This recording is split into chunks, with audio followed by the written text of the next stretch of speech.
You ask Tiger to solve. This deals with linear equations with one unknown. The final result is x equals -12. Let's solve it step by step. Isolate the x. Multiply both sides by inverse fraction 2 over -7.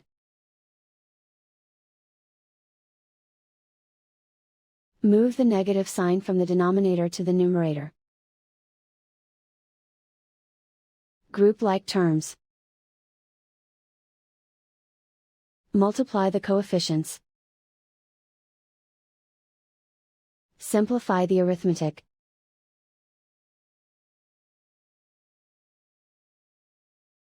Move the negative sign from the denominator to the numerator.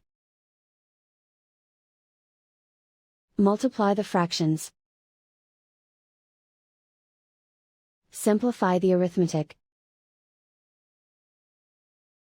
And so the final result is x equals -12.